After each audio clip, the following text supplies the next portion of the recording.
مردووی زیندوو یان دزی ئەدەبی. ڕۆمانی مردووی زیندوو یان دزی ئەدەبی نووسینی هێنری تروایە، وەرگێڕانی حەمەکەریم عارف.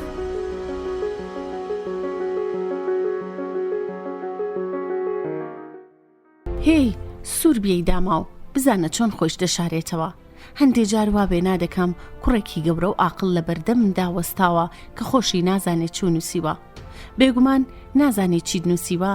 ئەم ڕستانە خۆ بەخۆ و بێ هیچ نیاز و مەبەستێک لە زەینتەوە داڕژاون، بۆیە داڕژاون کە دەبوایە دابڕژێن. بەدەستە سڕێکی خانەخانە ئارەقەکەی هەنیەی سڕی و هاواری کرد. خودایە تووشی چ جۆش و خڕۆشێکت کردوم، گەرمامە تۆ سەیری ئەم پریورە کەودەنا، بزانە چۆن ئەدا و ئەتواری سەختگیری دەنوێنێ، بە ئەندازەی پێویست ئەمە نییە. لە ڕادە بەدەر ئەوەیە کارێکی زۆر پیشەیی نییە، بابەتەکەی زۆر سفت و گونجاو نییە. باشە ئەگەر بابەتەکەی سفت و هاو ئاهەنگ و گونجاو نەبوایە، من بەم جۆرە تووشی هەڵچوون و سۆز و گوداز دەبووم. تەنیا بە هەڵچوون و سۆز و گوداز بەم جۆرە ئارەقە دەکەمەوە. من لە ئێستاوە بیر لە کتێبەکانی ئایندەی تۆ دەکەمەوە. نابێتە مەڵی بکەی، بە کاوەخۆ بە جددی بنووسە، بەڵام نا بە کەیفی دڵی خۆت بنووسە.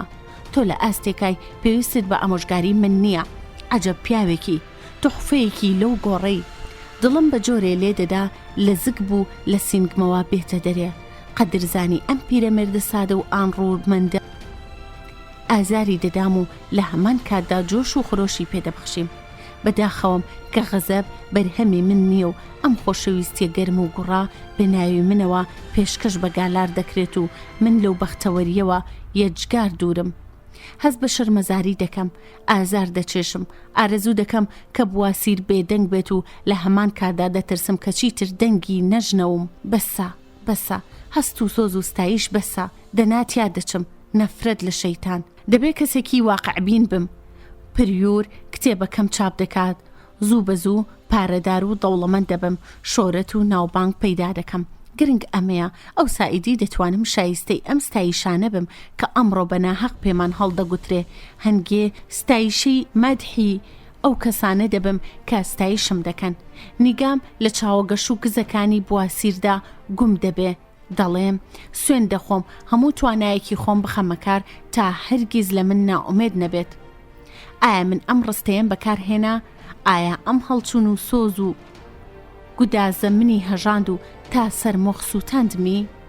ئایا من لە ناکاوە ئەوەندە گەورە و مەزن، ئەوەندە سادە و بێغەل و غەش بووم کە ژوورەکە دڵی یەک پارچە ڕووناک بۆتەوە؟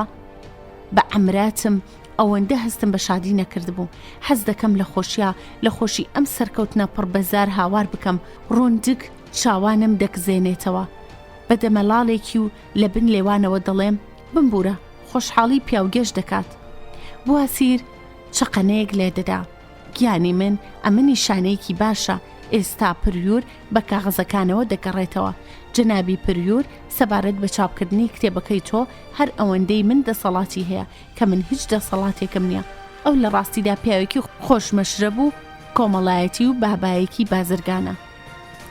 تۆ گرێبەستەکە بخوێنەوە پاشان قبوڵی بکە. جا من چونکە ئەندامی ئەم دەستگایم نابێ ئەم قسانە بۆ تۆ بکەم، بەڵام هەمووان لێرەدا دەزانن کە بەڕاستی کابرایەکی گەوجم.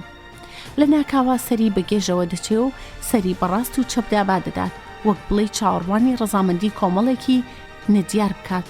ئەوجا بەستەیەک نەبات لە گیرفانی دەردێنە و خێرا دانەیەکیان لە زاری دەبنێ. کاتێ پریور باگرێبەستەکەوە گەڕایەوە، بواسیر لە بن لێوانەوە وتی جەلادەکەی عەزابی ڕۆحت هاتەوە، تۆ بۆ دەسپێرم برادەری ئازیز. کەی جارێکی دی یەکدی دەبینینەوە؟ بەڵامی ناوێ. تۆ کەسێکی زۆر مەزنی و تازە کە کەشفم کردویت و ناسیوتم بە ئاسانی دەستبەردارت نابم. کەواتە ڕۆژی پێنجشەممە سەعات 5 بۆ نووسینگەکەم. ئێستا کە قسەی دڵی خۆم کرد، جێگاکەم بۆ پیاوی سەوا و مامەڵا کاغەزێن مۆرکراو ئیمزا و ئیمزاکاری چۆڵ دەکەم. جارێ خواحافیز. بواسیر خێراوەک و تاپە و سێبەران دیار نەما و لە چاوان ون بوو. پریور دوو کاغزی بۆ درێژ کردم کە بە شاشی چایب کرابوون. لە لای ئیمزاکەرەکانی خوارەوە جۆزێف پریور نوێنەری وەشانخانەی برایانی پریور و ئیمزام کرد. پریور مۆرێکی سورمەیی با توندی لەسەر ئیمزاکەمدا. کاتێ لە نووسینگەکەوە دەرکەوتم مێشکم خاڵی بوو، هەناسم تەنگ بوو کە بەڕاڕەوەکەدا دەڕۆیشتم خانمێکی تایپێست ئاوڕیدایە و سەیری کردم. لە ئێستاوە دەزانێ من کێم، ئەو کونجکاویم لە گیان خۆش بوو. دیسان باپەلە بکەم و زوو بگەمە ماڵەوە و سوزان بدین و بیکەم بە شەریکی ئەو شادی و خۆشحاڵیم. سوزان لە سەحنی قاڵدرمەکان وەستا بوو، چاوەڕوانی سەرکەوتنی باڵاڕۆکەی دەکرد. پێش ئەوەی دەرگای باڵاڕۆکە بکەمەوە بە دەنگی بەرز گوتی: ها چیت کرد؟ گرێبەستەکەم ئیمزا کرد. سووکە هاوارێکی کرد و بە جۆرێ ڕەنگی هەڵ بزڕکا کە لە سەرتاوە ترسام، بەڵام خێرا چەپڵەیەکی لێدا. قۆڵی گرتم و شێت ئاسا و خێرا بۆ نووسینگەکەی خۆمی کێش کردم و بە تۆپزی لەسەر قەنەفەیەکی دانیشاندم و بەخۆی لە بەردەما و لە ئاردی دانیشت. گوتی: دەی شتەکەم بۆ بگێڕەوە. ڕوخساری لە خۆشیات چرێسک پرشنگی دەدا، وام هەز دەکرد بەر لەوەی دەم هەڵێنم دەزانێت چی دەڵێم. لە هەمان کادا قسەی دەکرد و گوێ لە منیش دەگرێت، منیش لەگەڵ ئەودا گوێم لە خۆم دەگرت. ئیدی شتەکانم تێکەڵ دەکرد، سرم بە گێژەوە دەچوو، بە پێخاوسی بەناو کەوتبووم و هەرچیم بەدەمدا دەهات نەمدەگێڕایە و ئیدی لە خۆمەوە ڕستی ستایش ئامێزم دادەهێنا و بێ هیچ شەرم و حەیایەک خۆم هەڵدەکێشا و هەستم بە عەزابی ویژدان نەدەکرد. کاتێگەیمە دوای ستایشەکانی بواسیر، سوزان لە جێی خۆی هەستا، لاونی و لە سەردەسکی قەنەفەکە دانیشت. ڕاستە و خۆ چاوی بڕیە چارەی من و هەناسە گەرمەکانی بەسرم داهات و وتی: چ ڕۆژێکی گەورەیە جاک، چەند بەختەوەر و شادم. ئەم قسە ئاساییانە خوێنی هێنامە جۆش، بە غرورێکی زۆرەوە ڕوانیمە ئەو ژوورە بچووکە و پەرتوتەی کە تیایدا ئاکنجی بووین. بە خەیاڵ هەر هەموو ڕەفەدارینەکان کە پڕ بوون لە نامیلکەی ڕێنما، مێزە لاخشکاوەکە، پەردەکەچانەکان، کاغەزی دیوارە ناشرینەکانی ناو ژوورەکەم پارچە پارچە کرد و تووڕمدان. هەستم دەکرد کە بەخت و یەغباڵێکی خوایی لەو خەڵکە داما و بێنەوایی هاتوچووی گۆڤارەکەیان دەکرد لە پالوش و گراپیلام دوور دەخاتەوە و بەرەو پێشم دەبات و هەموو ڕووناکێکی ئاسمانم بەسەردا دەڕژێن. ئەم خەیاڵ پڵاوە تەنیا 1 ساڵی خایان، بەڵام ئەو توانایی کە هەستم پێ دەکرد هێندە زۆر بوو کە ئێستاش بیرم دەکەوێتەوە لەرزم لێدێت. سوزان وتی: بینیت باشە من هەڵە بووم کە هانم دەدایت مل بەم ڕیسکەوە بنەی، بەڵام تۆ یاغنیش بووی کە دەترسای. بە دوودڵی و میهرەبانیەوە حەقم پێدا. گوتی: چەند پێشەکی دەدەن؟ 3000. سوزان قەناعەتی وابوو کاپریور دەستی بڕیون و فێڵی لێ کردوین، بەڵام قەیدی ناکات. ئاخری هەر تۆڵەی لێ دەکەینەوە.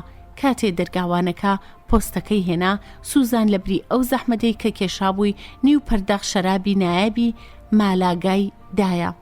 دەرگاوانەکە حایر و سەرسام دەمی پێوەنا و سمێڵە پڕەکەی لێ هەڵکێشا. ئەو ساوەک و پسپۆڕێکی کارامەی سەری لە قاند وتی: ئەمە باشترین جۆری شەرابە خانم. سوزان وتی: ئاخر بۆیە تەنیا ڕۆژانی جەژنان پێشکەشی دەکەین. سوزان بە دەوری دەرگاوانەکەدا دەهات و دەیویست بە هەر شێوەیەک بووە هۆی ئەم خۆشحاڵی خۆی بۆ باس بکات. پێویستی بەوە بوو ئەم سەرکەوتنەی کە پێشبینی کردبوو بە دەنگی بەرز بە هەموو خەڵکی دنیای ڕابگەێنێ. ئەنجام خۆی پێر نەگیرا و وتی: مسیۆ فابەر، ئەمڕۆ ڕۆژێکی گەورەیە، شۆکەم کتێبێکی نووسیوە کە بەم زوانە چاپ و بڵاو دەبێتەوە. فابەر بە دوو قامکان سمێڵی سڕی، ئەوسا چاوی هەڵبڕی وتی: ئەدی معنای چی؟ پیاو کە کار بکات بەرەکەی دەدورێتەوە، کە کاریژنەکە هیچ بە هیچ ناکە. سوزان لەسەری ڕۆیی: کتێبەکەی ڕۆمانە میسیۆ فایبەر. من لە شوێنی خۆمدا هەڵکوڕما بووم و بزەیەکی کاڵم بەلێەوە بوو، بە درۆ خۆم فەقیر کردبوو. مسیۆ فابەر وتی: ڕۆمانە؟ ئەگەر ڕۆمانەکەش وەکو ئەو شەرابە خۆش بێ دەبێ بە نرخێکی باش بیفرۆشن. ئیدی هەڵوێستەکەوا بوو کە دەبوا پەرداخێ شەرابی دیکەشی بۆ تێبکەین، پاشان بە چاوانی حەپەسا و مات و با پێڵاوە کۆنەکانیەوە بەخشەخش ڕۆیی.